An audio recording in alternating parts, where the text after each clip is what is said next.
macam-macam. Satu waktu ada satu orang menceritakan kisah. Dia bilang, saya ikut jihad dengan pasukan muslimin, berperang sana sini. Satu waktu dia bilang, pas lagi jalan, di tengah malam ini, panglima perang kami mengatakan istirahatlah. Maksudnya di awal malam, udah lewat waktu Isya, sudah selesai mereka sholat maghrib Isya, jalan, di tengah jalan, mungkin di awal malam sekitar jam 11 jam 12 malam, panglima perangnya suruh berhenti, suruh istirahat. Kata orang ini, waktu semua disuruh istirahat, orang-orang pada ngikat tadi kekangan kudanya, turunkan pelananya. Dia bilang, tiba-tiba mata saya lihat ada Muhammad yang jadi buah bibir satu Irak nih. Ibadahnya luar biasa. Bahkan yang paling terkenal tidak pernah tinggalkan sholat malam walaupun dalam keadaan dia sakit. Dia bilang, saya penasaran. Saya mau lihat sekarang, malam ini saya mau buktikan yang orang selama ini bicara. Dia bilang, saya pantau Muhammad dari jauh. Saya pantau Muhammad dari jauh. Pada saat dia bilang, Muhammad sudah turunkan pelana kudanya, ikat segala macam, disiapin makan rumput buat kudanya. Orang-orang semua tidur ya karena capeknya. Ternyata Muhammad juga tidur di sebelah kudanya. Lalu saya berkata dalam diri saya, mana yang orang-orang cerita selama ini katanya ahli ibadah, gak boleh tinggal sholat malam, itu tidur juga. Tapi coba saya mau cek, siapa tahu memang dia bangun sholat malam. Maka kata orang ini, saya semalam suntuk gak tidur. Begitu saya duduk lihat dari jauh, ternyata betul. Pada saat orang sudah lelap semua tidur, Muhammad bangun. Lalu dia mengendap-endapkan kakinya, pelan-pelan dia jalan di antara semak belukar. Kata orang ini, demi Allah dia jalan di semak belukar seperti tidak ada yang dia takuti sama sekali. Gelap gulita, ini hutan liar ini. Dia bilang dia jalan semak belukar. Dia bilang saya pun jadi berani jalan di situ. Mungkin ada harimau, mungkin ada singa, ada ular. Ini hutan liar. Tapi saya jadi berani karena lihat Muhammad lagi jalan. Dari jauh saya lihat, saya ikutin terus. Dia terus jalan sampai di tengah-tengah hutan, sampai jauh dari pasukan. Kemudian dia wudhu, saya lihat dia wudhu, kemudian dia sholat. Dan kata orang ini, demi Allah waktu dia sholat, seakan-akan malam ini bukan malam, lagi siang. Seakan-akan rumput ya, yang liar ini, ya, yang hutan ini, itu seperti karpet yang mewah. Dia mulai sholat. Saking indahnya sholatnya, kata orang ini, sampai saya sendiri tidak sholat malam waktu itu. Hanya kita lihat sholatnya orang ini. Bacaan ayatnya baik, sholatnya dengan tumak nina, gitu kan. Jadi enggak cerita, sampai selesai sholat malamnya, kata orang ini diceritakan, tiba-tiba si Muhammad ini angkat tangan ke langit. Lalu berkata, ya Allah, sesungguhnya aku telah memohon kepadamu 3 hal. Engkau telah memberikan kepadaku 2. Nah, ya engkau telah memberikan aku 2. Dan tinggal 1 ya Allah. Maka karuniakan aku yang 1 itu.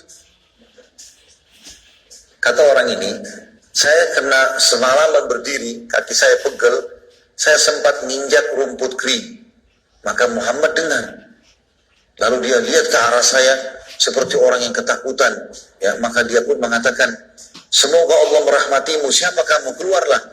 Apakah kau mata-matai ibadahku dari semalam? Maka orang ini pun mengatakan, saya pun keluar. Saya mengatakan, iya. Karena saya mau membuktikan ibadahmu yang selama ini orang ceritakan. Saya mau lihat. Apa kata Muhammad? Saya meminta atas nama Allah kepadamu. Tolong rahasiakan ini. Jangan ceritakan kepada siapapun. Bayangkan Bapak Ibu sekalian. Dia ketahuan ibadahnya. Dia mohon-mohon atas nama Allah, jangan ceritain. Kita kadang-kadang orang tidak minta, tanya kita ceritain. Ketemu tiba-tiba puasa, kamu puasa, saya puasa. Tidak ada. Tidak ada yang tanya. Ini subhanallah, dia ketahuan, dia bilang, saya minta atas nama Allah, tolong rahasiakan. Di tengah hutan pembicaraan 2 orang beriman, antara ceritain atau tidak ceritain ibadahnya, gitu kan. Maka kata orang ini, baiklah, saya tidak akan ceritakan selama kamu hidup. Kalau kau sudah meninggal, saya punya hak untuk ceritakan. Tapi dengan 1 syarat, kata orang ini. Kata Muhammad, apa syaratnya? Dia bilang syaratnya, kau harus menceritakan 3 doamu itu.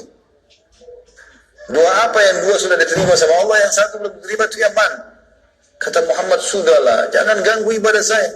Berdoa sendiri kepada Allah. Dia bilang, tidak demi Allah. Kalau kau tidak ceritain, saya bongkar nih.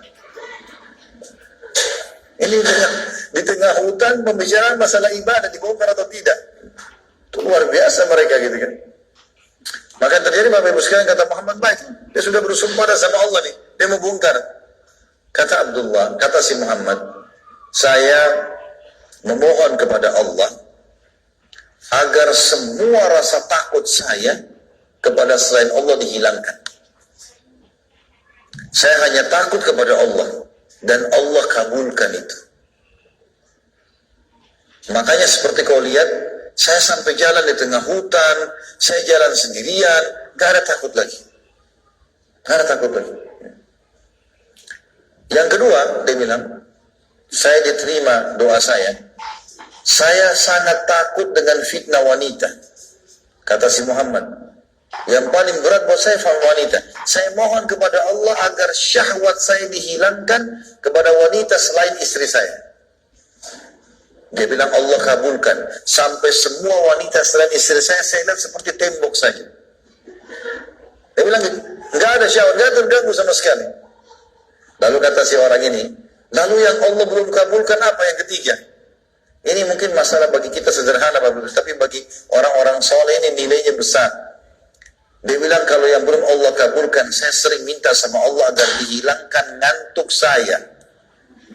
Supaya saya tidak pernah ngantuk malam hari dan saya selalu sholat tahajud. Allah belum kabulkan, kadang-kadang saya masih ngantuk. Bayangin itu. Bagaimana mereka cintanya dengan ibadahnya gitu kan. Itu luar biasa Bapak Ibu sekalian. Yang perlu diperhatikan, Isra Mi'raj ini diwajibkan tentang sholat, menunjukkan tentang pentingnya masalah sholat. Tapi kalau kita lihat